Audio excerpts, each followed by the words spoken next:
ஓம் சாந்தி. அவ்யக்த சமிகை 3 நவம்பர் 2025. பாபா இன்னைக்கு என்ன புரிய வைக்கிறார்னா, जैसे बाप को सर्व स्वरूपों से व सर्व संबंधों से जानना आवश्यक है, ऐसे ही बाप द्वारा स्वयं को भी जानना आवश्यक है.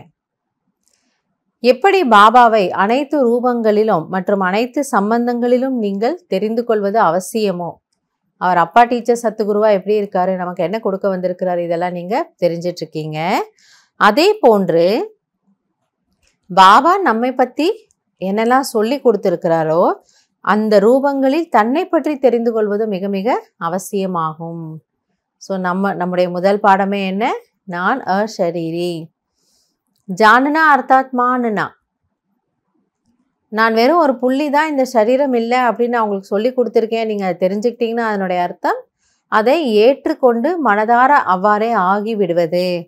मैं जो हूँ जैसा हूँ ऐसे मानकर चलेंगे तो देह में विदेही, व्यक्त में होते अव्यक्त, चलते फिरते फरिश्ता व कर्म करते हुए कर्मातीत स्थिति बन जाएगी. அதாவது நான் யார், நான் எப்படிப்பட்டவன்றது நீங்கள் புரிஞ்சுக்கிட்டீங்கன்னா அப்போ அந்த ஸ்டேஜ் எப்படி இருக்குமா, நான் தான் ஆத்மாவாச்சே. ஸோ நான் தேகத்தில் இருந்தாலும் நான் இந்த தேகத்தை இயக்கக்கூடிய ஆத்மா தான். வியக்தம், இந்த உடலில் இருந்தாலும் நான் வேற, என்னுடைய இந்த கருவி வேற.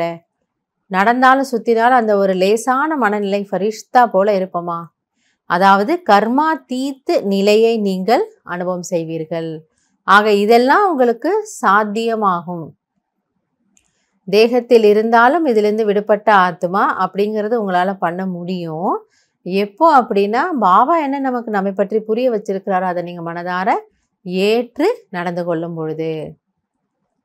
ஸோ அதை தான் சொன்னார், நான் யார், நான் எப்படிப்பட்டவன் அப்படிங்கிறத நாம் மனதார அதை புரிந்து கொண்டு ஏற்றுக்கொள்ள வேண்டும். நல்லது. ஓம் சாந்தி.